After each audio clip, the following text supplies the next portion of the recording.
আত্মপরিচয় হারিয়ে ফেলা। জনসংখ্যার 20% নাকি নার্সিসিস্টিক। কোনটা তার নিজস্ব চিন্তা আর কোনটা নার্সিসিস্টের চাপা। নিজের যত্নের ব্যাপারে তারা উদাসীন।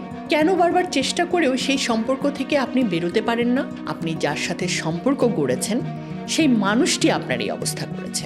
নার্সিসিস্টিক সম্পর্ক কখনো একরকম থাকে না। কেন আপনার ভেতরের আসল মানুষটি হারিয়ে যায়?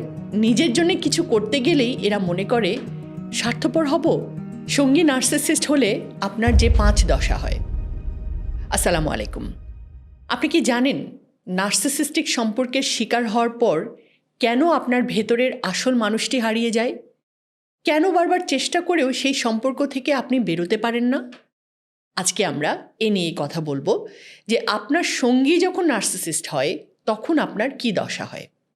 অবশ্য সঙ্গী বলতে এখানে শুধু হাজব্যান্ড বা ওয়াইফ বা পার্টনার না, নার্সিসিস্ট আপনার মা বাবাও হতে পারে, অনেকের মা বাবা দুজনই নার্সিসিস্ট হতে পারে, অনেকের সন্তান হতে পারে নার্সিসিস্ট।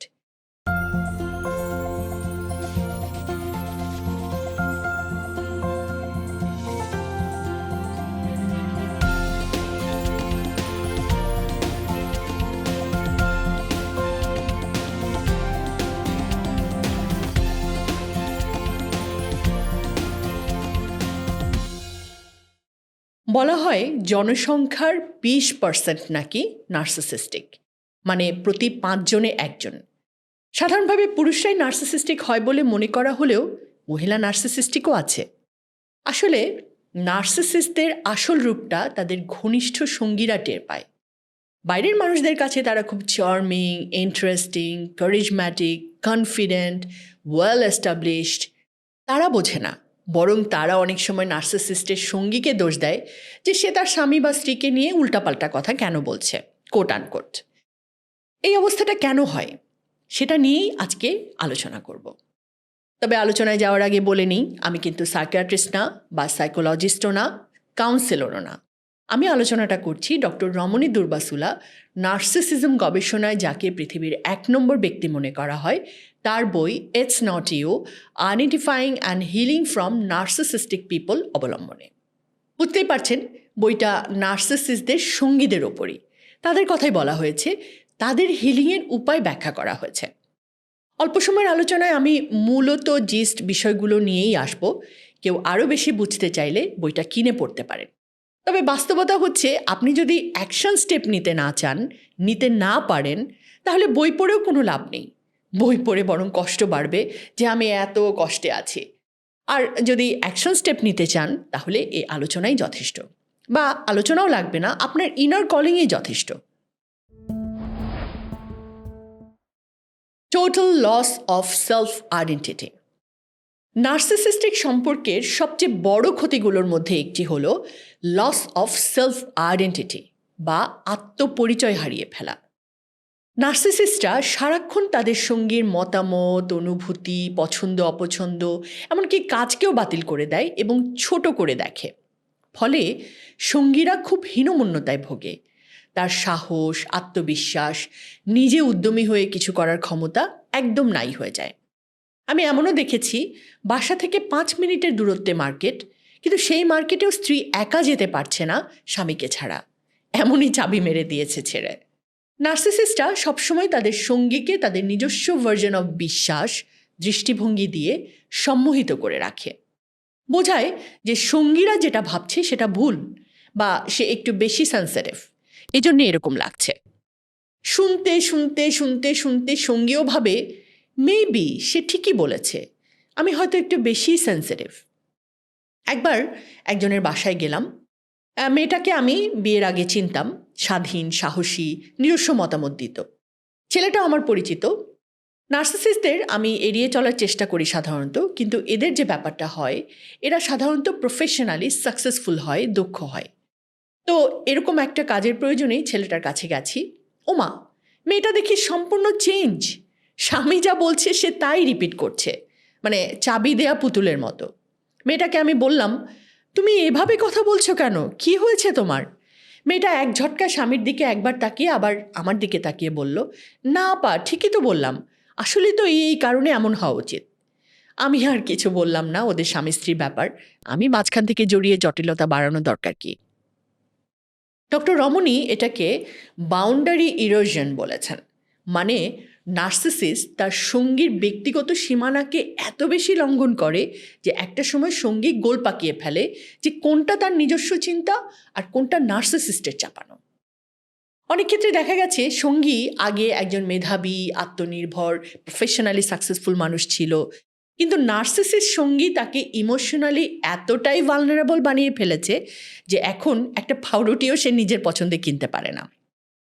নার্সিসিস্টিক অ্যাবিউজের শিকার হওয়াদের ক্ষেত্রে দেখা যায় নিজের যত্নের ব্যাপারে তারা উদাসীন। চুল আঁচড়াচ্ছে না, কাপড় চোপড় এলোমেলো, ত্বক নখের যত্ন নিচ্ছে না, একটা ভালো পোশাক পরছে না। আসলে নিজের জন্য কিছু করতে গেলেই এরা মনে করে স্বার্থপর হব, না বাদ। Chronic anxiety and trauma. Narcissistic সম্পর্ক কখনো একরকম থাকে না, প্রতিনিয়ত বদলায়। ডক্টর রমনী এটাকে বলেছেন ইমোশনাল রোলার কোস্টার। থিম পার্কে যারা রোলার কোস্টার চড়েছেন, আমি তো ভয় চড়তেই পারি না, তারা বুঝবেন কন্টিনিউয়াস ওঠা নামা, ঝাঁকি, গতি, স্থিতি মানে স্থির না। নার্সিসিস্টিক সম্পর্কগুলো চলে একটা ইমোশনাল রোলার কোস্টারের মতো।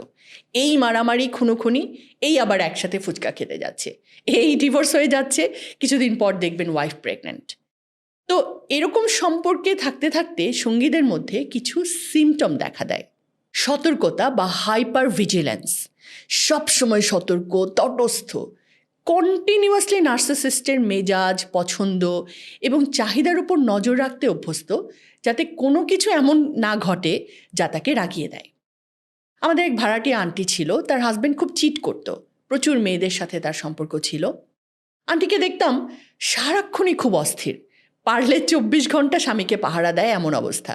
কিন্তু এটা তো সম্ভব না। তাছাড়া নার্সিসিস্টরা অনেক সময় ইচ্ছা করে এসব করে, সঙ্গীকে ছোট করা, অপমান করা, মিনিমাইজ করার জন্যে। ফলে সঙ্গীরা খুব অস্থির, অসুখী আর অশান্ত থাকে। আরেকটা তাদের হয় যেটাকে বলে কগনিটিভ ডিসোন্যান্স। গ্যাসলাইটিং এবং লাভ বম্বিং চক্রের কারণে সঙ্গী তার অভিজ্ঞতার মধ্যে সামঞ্জস্য খুঁজে পায় না। গ্যাসলাইটিং আর লাভ বম্বিং কনসেপ্ট দুটো আমি গত কন্টেন্টে ব্যাখ্যা করেছি। সংক্ষেপে বলা যায়, গ্যাসলাইটিং হলো সঙ্গীর দোষ খোঁজা, আর লাভ বম্বিং হলো ভালোবাসা দিয়ে একেবারে ভাসিয়ে দেয়া, গিফট কার্ড, গয়না, শাড়ি, গিফট দিয়ে একেবারে উপচে ফেলা। তো কন্টিনিউয়াস এই চক্র দেখতে দেখতে সঙ্গীর মধ্যে এক ধরনের মানসিক ডিলেমা তৈরি হয়।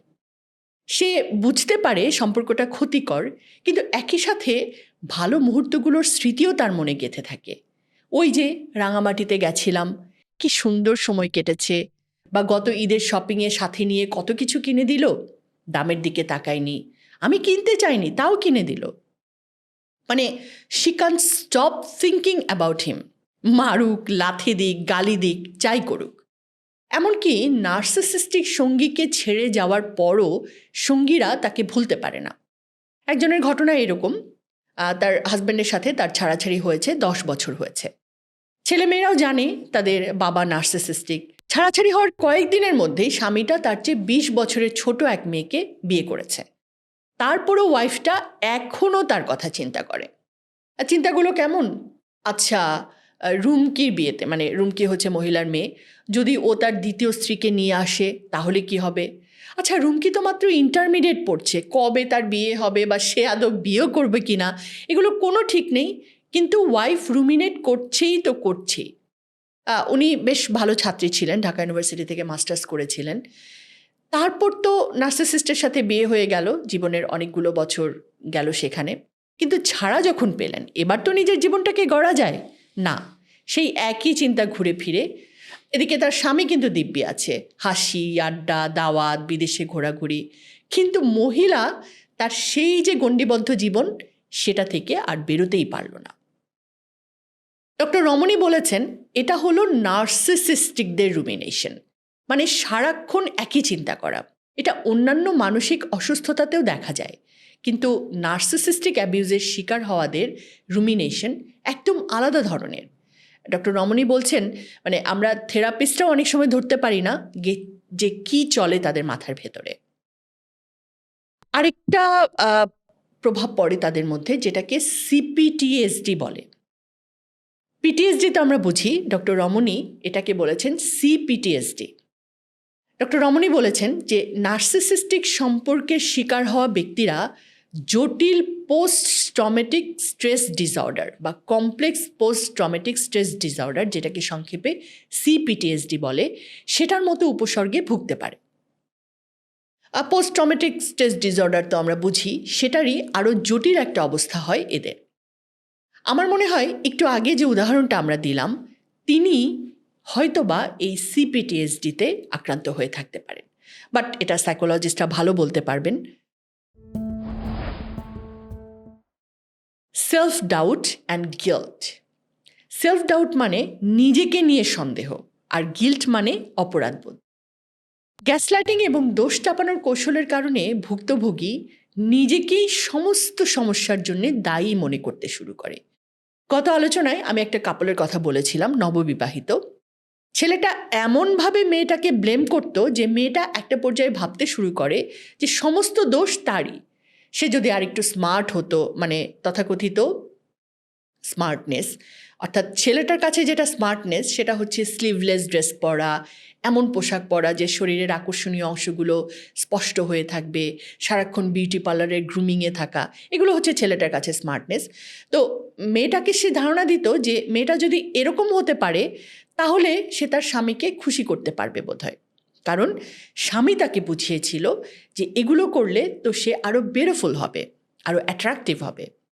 তো মেয়েটা শুরু করলো, কিন্তু যখন তার স্বামীর কাছ থেকে ইগনোরেন্স পেতে লাগলো, মিসবিহেভিয়ার পেতে লাগলো, মানে দুর্ব্যবহার, আবার ওসব করতে গিয়ে তার সেলফটাকে সে হারিয়ে ফেলছিল বলে তার মনে হচ্ছিল, তখন তার টনক নড়ল। কিন্তু বেশিরভাগ সঙ্গী সে অবস্থায় যেতে পারে না, তার আগেই তারা ভেঙে পড়ে, একদম লো সেলফ এস্টিম নিয়ে পড়ে থাকে স্বামীর পায়ের কাছে, আর অপরাধ বোধে ভুগতে থাকে। তার জন্যেই আজ সংসারের এই অবস্থা। এমনকি এই গিল্ট, এতে যে শুধু সার্বক্ষণিক সঙ্গীরা ভোগে তা না, একজন বাইরের মানুষ তার অনিয়মিত কনভারসেশনের মধ্য দিয়েও আক্রান্ত হতে পারে এই গিল্টে। আমি আমার একটা পার্সোনাল অভিজ্ঞতার কথা বলি, অনেক বছর আগের কথা, বছর 20 তো হবেই। সে সময় আমাদের সংগঠনে মানুষটি ছিলেন, তো কোনো একটা প্রোগ্রামে যেখানে তিনি তার বাচ্চাকে নিয়ে গেছেন। বাচ্চা মানে ওটা আসলে তার স্টেপ ডটার। উইডো হবার পর এই স্বামীর সাথে তার বিয়ে হয়েছে, স্বামীর আগের ঘরের বাচ্চারা সহ। তো সংগঠনের আমরা তো বিয়ের খবর শুনে খুব খুশি হয়েছি যে তিনি একটা সংসার পেলেন, বাচ্চাগুলোও মা পেল। প্রোগ্রামে দেখা হওয়ার পর আমি খুব উচ্ছ্বসিতভাবে তাকে কংগ্রেচুলেট করলাম। এই সময়ে তার হাত ধরেছিল তার স্টেপ ডটার, 2 বা 3 বছর হবে বাচ্চাটার বয়স, মাত্র কথা বলতে শিখেছে। তো মেয়েটা কিছু একটা বলল, আমি খুশি খুশি গলায় বললাম ওই আপাকে যে বাহ, আপনার মেয়ে তো দেখি আপনার ঢঙেই কথা বলে। মানে মহিলা কথা বলতেন থেমে থেমে, স্পষ্ট গলায়, প্রমিত ভাষায়। ভালো, কমিউনিকেশনের জন্য এটা একটা ইফেক্টিভ স্টাইল। আমি সেটারই প্রশংসা করতে চাচ্ছিলাম, কিন্তু মহিলার সাথে সাথে আমার দিকে বিরক্ত চোখে তাকিয়ে জিজ্ঞেস করলেন, কি আমি ঢং করে কথা বলি? হায় হায় হায়, আমি তো সাথে সাথে ঢোক গিললাম, বুঝলাম মিসফায়ার হয়ে গেছে, উনি আমার কমিউনিকেশনকে মিসআন্ডারস্ট্যান্ড করেছেন। আমি সাথে সাথে হাত জোর করে তার কাছে মাফ চাইলাম। না আপা, আমি কোনোভাবেই বলিনি যে আপনি ঢং করে কথা বলেন, আমি বলেছি আপনার মেয়ে আপনার স্টাইলে কথা বলে, আপনি যেমন প্রমিত ভাষায় থেমে থেমে স্পষ্টভাবে কথা বলেন, সেও সেটাই রপ্ত করেছে, এটা তো খুব ভালো। উনি কনভিন্সড হলেন কিনা জানি না, উনি মেয়ের হাত ধরে অন্য একটা দিকে চলে গেলেন। উনি আর এখন আমাদের সংগঠনে নেই, তাকে দেখিও না প্রায় আজ 18-19 বছর হবে। সেই সংসারও তিনি করতে পারেননি, কয়েক মাসের মধ্যেই স্বামী তাকে ডিভোর্স দিয়ে দেয়। বাচ্চাদের প্রতি তিনি নাকি খুব রুড বিহেভ করতেন। যা হোক, এটা অবশ্য তার স্বামীর ভাষ্য, মহিলার ভাষ্য যেহেতু আমরা শুনিনি, কাজেই মন্তব্য না করাই ভালো হবে। কিন্তু আমি গত 20 বছর ধরে এই গিল্টটা পুষে রেখেছি যে না বুঝে একজন মানুষের ইমোশনকে হার্ট করেছিলাম। এরপর থেকে কথাবার্তায় খুব সাবধান থাকার চেষ্টা করতাম, চেতনার স্তর বুঝে কথা বলার একটা শিক্ষা কোয়ান্টামে আছে, সেটা আরও বেশি বেশি প্র্যাকটিস করতাম। কিন্তু অপরাধ বোধটা কিন্তু আমার যায়নি। আজকে বুঝলাম maybe that was a narcissistic personality, যারা অন্যের মধ্যে এই অপরাধ বোধটা সৃষ্টি করে। Social isolation. নার্সিসিস্টরা তাদের সঙ্গীকে বাইরের জগৎ থেকে বিচ্ছিন্ন করতে চায়, যাতে তাদের উপর নিয়ন্ত্রণ আরও বাড়ানো যায়। তারা সঙ্গীর বন্ধু বা পরিবারের সমালোচনা করে, সম্পর্ক ছিন্ন করার জন্য সঙ্গীকে চাপ দেয়, অথবা এমন পরিস্থিতি তৈরি করে যাতে সঙ্গীর বন্ধুরা নার্সিসিস্টিককে অপছন্দ করতে শুরু করে এবং সম্পর্ক থেকে দূরে সরে যায়।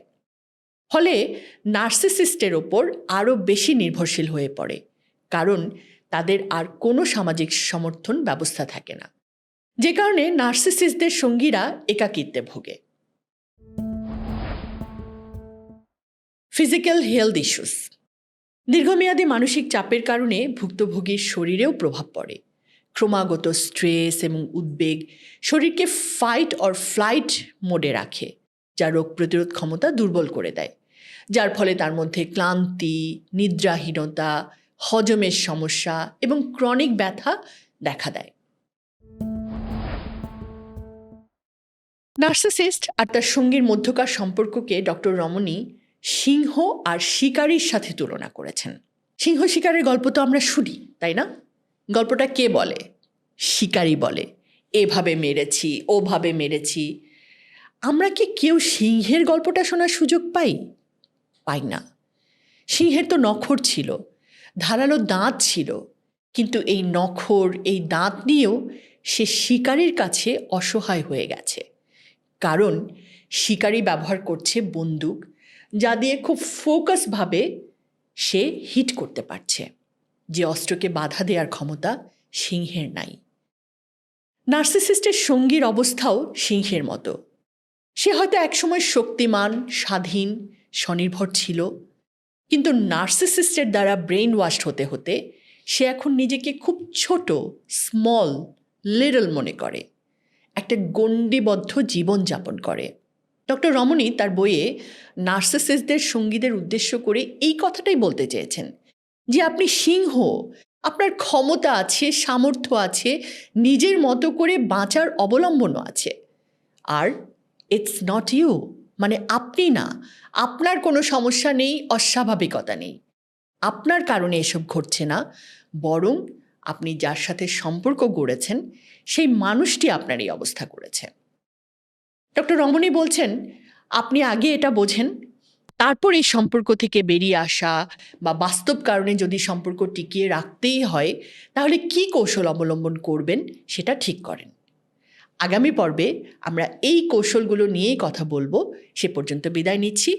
তবে বিদায় নেওয়ার আগে রিকোয়েস্ট করতে চাই, এই এপিসোডটা যদি মনে করেন আপনার এমন কোনো পরিচিতকে পাঠানো দরকার যে হয়তো এরকম কোনো সঙ্গীর শিকার হয়ে আছে, আপনি তার জন্য কিছু করতেও পারছেন না, অ্যাটলিস্ট সে যাতে বুঝতে পারে তার সঙ্গীকে, তা দিয়ে হয়তো কোনো হেল্প হতে পারে তার। ভালো থাকবেন সবাই। আসসালামু আলাইকুম।